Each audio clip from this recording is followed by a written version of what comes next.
Just bounce to this.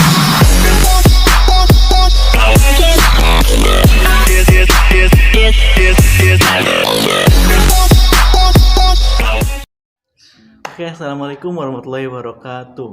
Nah, nama gue Baudin.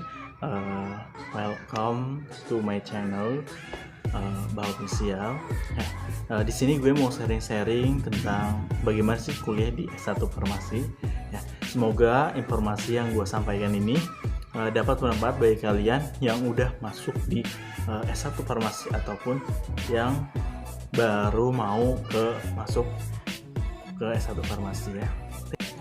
Oke, kita mulai. Jadi gue itu kuliah di salah satu kampus sekolah tinggi ilmu kesehatan di Provinsi Banten, yaitu Sekolah Tinggi Ilmu Kesehatan Salsabila Serang.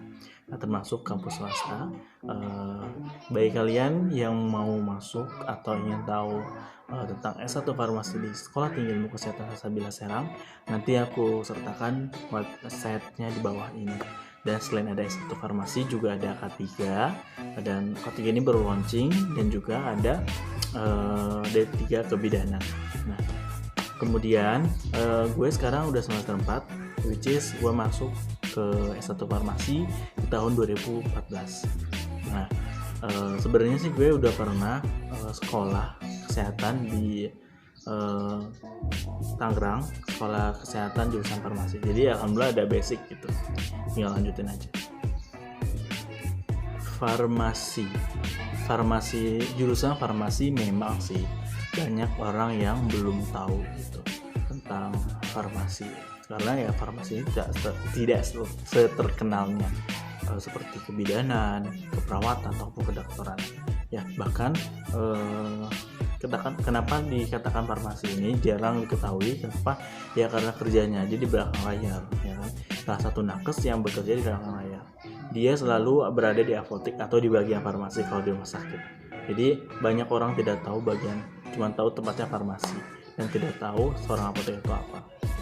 Bahkan banyak yang mengira bahwasanya seorang apoteker itu seorang dokter, mungkin karena dari chestnya juga sama kali ya. Dan farmasi itu sekarang ini entah kenapa jadi banyak banget peminatnya. Mungkin karena mereka yang lainnya itu udah tahu bahwasanya di Indonesia ini sangat membutuhkan seorang farmasis. Bahkan sebelumnya aku pernah dengar ada yang mengatakan bahwa di Indonesia ini perbandingan antara pasien dengan apoteker itu 1:80. Masih banyak, masih banyak banget Indonesia membutuhkan apoteker ini ya. Untuk kedepannya gue juga nggak tahu gimana jadinya gitu. Apakah apoteker makin banyak atau bagaimana? Kuliah di S1 jurusan S1 Farmasi. Sebenarnya kuliahnya sama aja kayak perawatan, kayak kebidanan, ada praktikum, ada teorinya juga. Cuma yang membedakan kalau farmasian ini dia masuknya ke saintis. Artinya semua ranah ilmu saintifik itu terdapat di farmasi.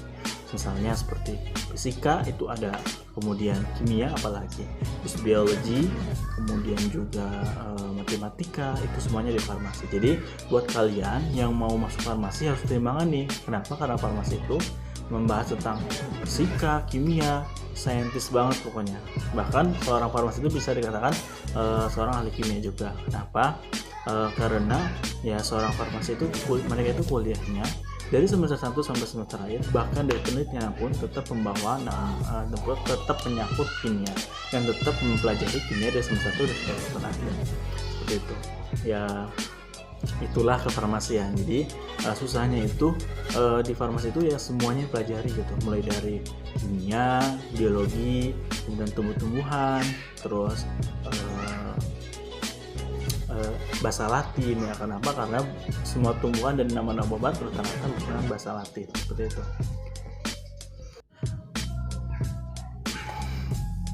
Nah, untuk teori mata kuliah di S1 Farmasi itu sebenarnya untuk mata kuliah itu tergantung dari materi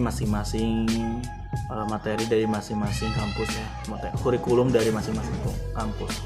Jadi kalau gue dulu semester 1 teorinya ada 12-an gitu. Nah, dan itu masih banyak banget kayak umumnya, dan salah satu produknya itu kayak pengantar ke farmasian. Nah, yang umumnya itu kayak fisika dasar, kimia dasar 1, kemudian ada bahasa Indonesia, matematika dan sebagainya. Itu yang umumnya. Jadi yang kayak teori di farmasi itu yang bertingkat gitu. Jadi setiap naik tingkat semester itu semakin mengerucut, makin sedikit yang umumnya dan semakin banyak yang produktifnya. Mungkin sama yang lain juga ya. Nah, di kuliah 1 farmasi ini masing-masing kalau di kampus gue itu masing-masing ada 2 SKS, 2 SKS, 2 SKS gitu. Mungkin teorinya itu kalian harus kuat di kimia, ya, kemudian juga kuat di formulasi, ya gitu. Jadi teorinya itu sama ke kampus lain juga, selalu nggak jauh beda gitu. Ada biologinya dan ada tetap ilmu ranah saintisnya. Nah, untuk kalian yang dari IPA itu ini akan diuntungkan ya untuk masuk farmasi, tapi yang bagian dari IPS atau dari SMK non IPA itu akan harus sangat belajar lebih ekstra. Kenapa? Karena ya mungkin baru kenal dan baru belajar kembali di kuliah itu tentang kimia, terus fisika, matematika, terus dan mata kuliah sains yang lain gitu. Nah, untuk praktikumnya, jadi kayak praktikumnya umum kayak sama gitu ya. Just gue tahu praktikumnya jurusan ini coba gimana. Tapi kalau di praktikum farmasi untuk semester 1 itu ya masih ada 5 praktikum lah, mata kuliah ada praktikumnya. Yang kimia dasar itu ada praktikumnya, fisika dasar ada praktikumnya gitu. Selain ada teori, ada SKS buat praktikumnya. Nah, which is yang paling dibilang susah juga ya. Pertama, dari farmasi ini mereka itu laporan sementara sama resminya itu harus benar-benar ditulis tangan dari mulai awal sampai akhir, itu harus tulis tangan ya. Jadi emang benar-benar harus tulis tangan banget gitu. Jadi mulai dari pertama praktikum sampai akhir itu harus tulis tangan, dan juga di akhir juga ada nanti ujian praktikum seperti itu ya. Untuk masing-masing sih tergantung kampusnya, tapi kayaknya sih nggak bakalan beda jauh menurut gue ya. Jadi untuk praktikumnya semester 1 masih ringan lah, masih ada ininya, tapi untuk semester 2 itu makin meningkat lagi. Nah, untuk semester 2 itu semua praktikum ada, semua MK ada praktikumnya. Coba kalian bayangin ya, semua praktikum itu ada, semua MK itu ada praktikumnya. Bayangin coba gimana rasanya semua praktikum ada, semua MK ada praktikumnya, dan itu laporannya semua harus tulis tangan. Belum lagi masing-masing mata kuliah itu tidak dalam satu buku, masing-masing buku. Jadi kayak mata kuliah ini harus pakai buku pakai HPS, mata kuliah ini pakai buku polio, mata kuliah ini pakai buku SIDU, tuh pakai buku yang tulis biasa. Jadi kayak emang benar-benar harus kuat, harus bisa manage waktu, harus bisa rajin, harus bisa berani, dan juga harus emang benar-benar harus kuat aja dari farmasi ini, kuat mental dan kuat pikirannya juga.